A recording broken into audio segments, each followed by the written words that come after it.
मैं अब आमंत्रित करना चाहूँगा आदरणीय डॉक्टर कृष्ण बिहारी मिश्र जी को, जो सुप्रसिद्ध साहित्यकार हैं। अ, आपको सर मैं आमंत्रित करता हूँ आपके वक्तव्य के लिए।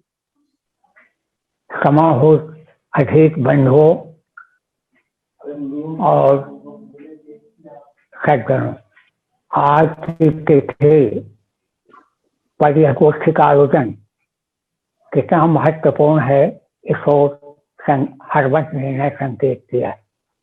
राय साहब ने भी बताया है।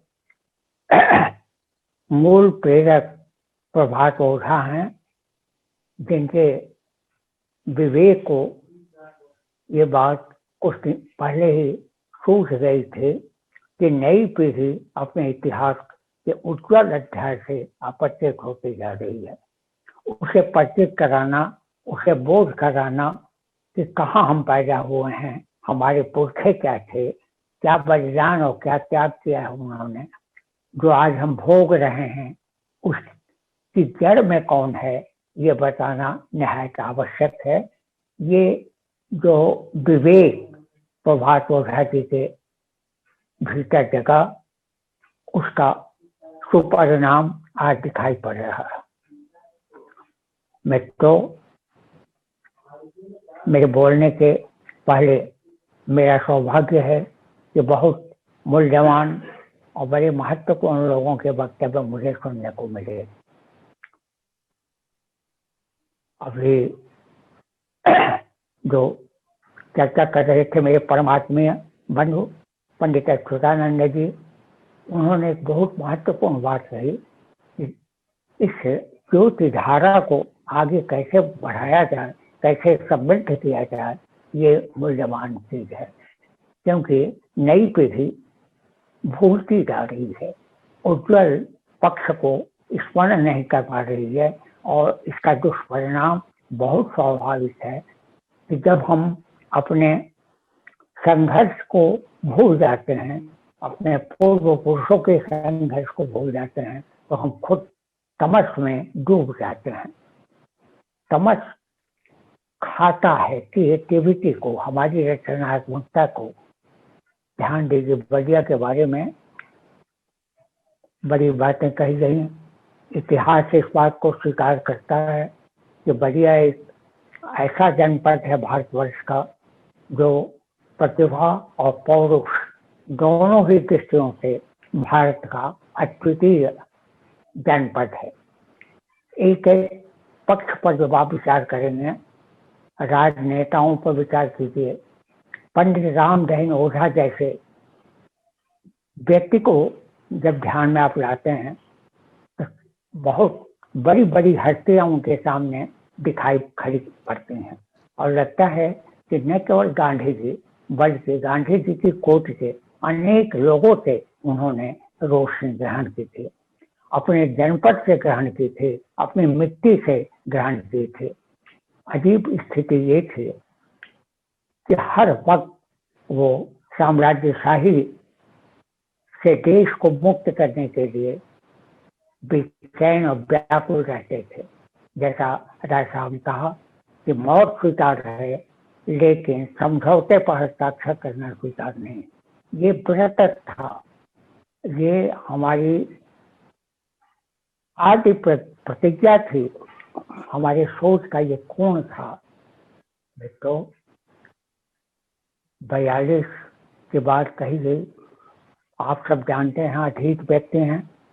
42 में जब अहमदनगर फोर्ट से जवाहरलाल जी मुक्त हुए, तो सबसे पहली उनकी जो यात्रा थी वो बलिया की यात्रा थी। मुझे याद है, मैं प्राइमरी स्कूल का विद्यार्थी था, लेकिन मेरे पड़ोसी गांव में मीटिंग है, जवाहरलाल जी आ रहे हैं। जवाहरलाल जी का इतना वो था, हम गए वहां पर 42 के जो नायक थे बलिया के, वो चित्तू पांडे थे। उनको देखा, उनकी भोजपुरी भाषा में वक्तृता सुनी। महापंडित राहुल शांति टाइम की जीवन यात्रा में देखिए चित्तू पांडे की चर्चा कैसे वो करते हैं। आग्रह करते हैं महापंडित कि ऐसी भोजपुरी बोलने वाला वक्ता आज तक मैंने नहीं देखा। और जिस जन की बात करते हैं लोग, जन से जुड़ने का ये सबसे सशक्त माध्यम है। पंडित ओझा जी ने भी भाषा के प्रश्न को उठाया था। आप देखिए, कलकत्ता पढ़ने आए अखबार नवीस बने, कलकत्ता से जाने को बाध्य किया गया, बलिया पहुंचे, बलिया समाचार निकाला, बलिया से हटाए गए, गाजीपुर गए, यहाँ से बलिया निकला था जैसलमेर से, उससे गाजीपुर में गए, वहां भी उनको नहीं शरण मिली और कहा गया कि जल्दी से जल्दी गाजीपुर छोड़ दीजिए। शेखावाटी उनको दिखाई दिया।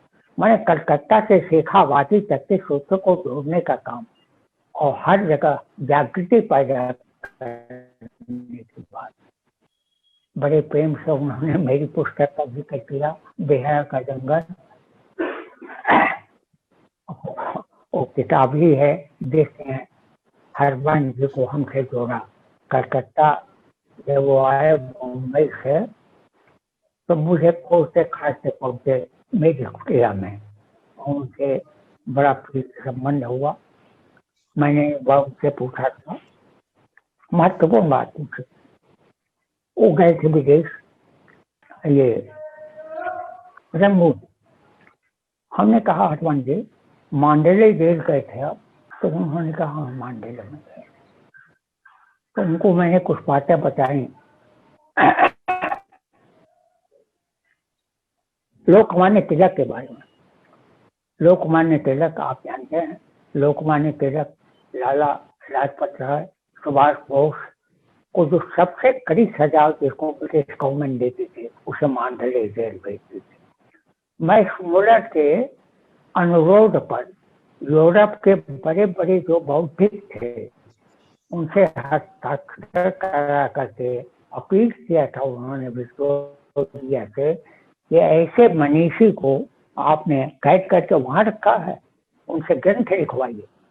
जब छूटते हैं देश से, लोकमान्य तिलक अपने कार्यालय में पहुंचते हैं, केसरी का पहला संपादकीय लिखते हैं, उसका शीर्षक है पुनः हरिओम। बलिया हो या कलकत्ता हो या गाजीपुर हो या शेखावाटी हो, उनके दिमाग में हमेशा ये था साम्राज्यशाही से कैसे हमारा देश भारत वर्ष मुक्त हो, ये चिंता उनकी प्रधान चिंता थी। मित्रों, आपने मुझे दो शब्द उनके प्रति श्रद्धा के रूप में मैं निवेदित करने आया। उनको श्रद्धा देना अपने आलोकवर्षी परंपरा को प्रणाम करने जैसा है।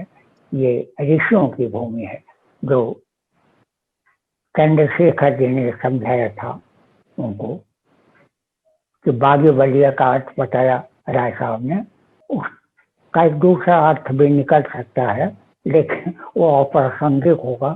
तो मैं ये निवेदन करना चाहता था कि प्रभात ओझा ने अपने पितामह की स्मृति को, जिससे बहुत लोग अपरिचित हैं, आज बहुत लोग अपरिचित हैं, आश्चर्य होता है कभी कभी हमें कि पढ़े लिखे अपने को शिक्षित कहने वाले, उच्च शिक्षा प्राप्त लोग स्वामी राम तीर्थ को नहीं जानते, जो विवेकानंद के समकालीन थे। राम तीर्थ की क्या उम्र थी? 30 वर्ष की उम्र में राम तीर्थ चले गए थे देश से, लेकिन 30 वर्ष में अमेरिका से जापान होते हुए हिंदुस्तान और लाहौर यूनिवर्सिटी में कितना काम किया उन्होंने। पंडित राम दहीन ओझा ने छोटी अवधि में इतना महत् कार्य किया है, उनके काम को स्मरण करने पर प्रेरणा जगती है कि कैसे हम अपने समय को नष्ट कर रहे हैं। इतना समय चला गया, काम कुछ नहीं किया। तो ये जो बोझ लगना है, जैसे प्रभात जी के भीतर बोझ लगा कि हम किसके पौत्र हैं, हम राम नहीं, पंडित राम दहीन ओझा के पौत्र हैं, तो हमारा दायित्व बहुत बढ़ जाता है। उतना ही नहीं बोलता। खाना पीना सोना यही नहीं है। ये नहीं है कि हम दिल्ली में बैठ करके छोटा मोटा कोई धंधा करें, ये काम नहीं है। हमारा गुरुता दायित्व ये है, हमारे यहाँ पितृपक्ष का बड़ा महत्व है। पितृपक्ष में अपने पूर्व पुरुषों को हम स्मरण करते हैं। जल देना कोई बड़ी चीज नहीं है, स्मरण करना, उनके धन पक्ष को स्मरण करना कि क्या ऋण पक्ष था जिसके चलते गिरावट आई, उनकी कमियां कहाँ थी, इन सबको ध्यान में ले आना और उसमें संशोधन की प्रक्रिया और अपनी अनुज पीढ़ी को बोध कराना, जगाना, ऐसे होते हैं। पंडित रामदहीन ओझा जैसे लोग एक दिया, जलता हुआ दिया लाखों बूढ़े दिए को जला सकता है, ये शक्ति होती है, प्रकाश उसमें पैदा कर सकता है। लेकिन लाख बूढ़े दिए एक दिए को नहीं जला सकते। मित्रों, देश की स्थिति आजादी के बाद जो महात्मा गांधी का सबसे बड़ा शौक था, आजाद होते ही जो उनको व्याप गया था, वो ये था कि रास्ता भटक रहा है देश। रास्ता भटक रहा था इसलिए क्योंकि जिसको उन्होंने घोषित किया था कि मेरे न रहने पर मेरी जबान में जवाहरलाल बोलेगा, वो उनका उत्तराधिकारी उनके द्वारा घोषित, वही उनकी जबान भूल गया था। वो विलायती जबान बोल रहा था और विलायती जबान बोलने का अर्थ था विलायती कल्चर को अपनाना, ले आना। आचार्य विनोबा भावे से मिले हो जवाहरलाल जी दिल्ली के पास जहां उनका शिविर था, उन्होंने कहा कि एक समस्या है, समझ में नहीं आ रही है क्या किया जाए। हमारी पंचवर्षीय योजना में आम जनता जो है वो रुचि नहीं ले रही है, आप कुछ रास्ता बताइए। विनोबा जी संत आदमी, विनोबा जी ने कहा कि देश की जनता जो है वो बैल नहीं है। जवाहरलाल संत भाषा समझ नहीं पाए। कहा मैं ये प्रश्न करता हूँ। कहा आपके प्रश्न का ही मैंने जवाब दिया। बैल की जरूरत दाना भूसा की होती है, वो ये नहीं कहता कि हम गन्ने के खेत में नहीं जाएंगे। मनुष्य अपना विवेक से उसको नियंत्रित करता है, दिशा दिखाता है कि ये करणीय है, ये अकरणीय है, किसी भी मूल्य पर इसको नहीं स्वीकारता। आप विदेशी भाषा में पंचवर्षीय योजना आम आदमी के सामने पेश करते हैं, उसकी क्या रुचि होगी उसमें? मित्रों, आम भाषा की बात सूझी थी पंडित रामदहीन ओझा को। आज अच्छे से जो भाषा पढ़ाते हैं उनको नहीं सोचते, वो हल्ला मचाने के लिए कुछ ना कुछ शुरू कर देते हैं। लेकिन आम भाषा क्या होती है और भाषा क्या है, हिंदी क्या है? हिंदी के नाम पर हल्ला बहुत होता है, लेकिन हिंदी को हिंदुस्तानी करते महात्मा गांधी जी का विरोध कट्टर गांधीवादियों ने किया था। उसमें आचार्य शिवपूजन सहाय थे, बाबूराव विष्णु पराकर थे, माखनलाल चतुर्वेदी थे, ये पत्रकार लोग थे। इन लोगों ने विरोध किया था। पंडित हजारी प्रसाद द्विवेदी ने विरोध किया था, शांति निकेतन के अध्यापक ने। तो ये बोध होना चाहिए, आत्मबोध। हम क्या हैं, कहाँ जा रहे हैं? भाई प्रभात जी को मैं हृदय से साधुवाद देता हूँ कि उन्होंने बहुत बड़ा उपक्रम किया है और इनकी पीठ पर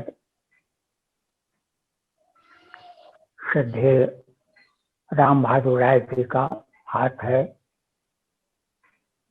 पंडित अच्युतानंद जी का आशीर्वाद इन्हें उपलब्ध है। ये कृतकार्य होंगे, ये मेरा दृढ़ विश्वास है। आप सबको पुनः पुनः धन्यवाद और प्रणाम करता हूँ।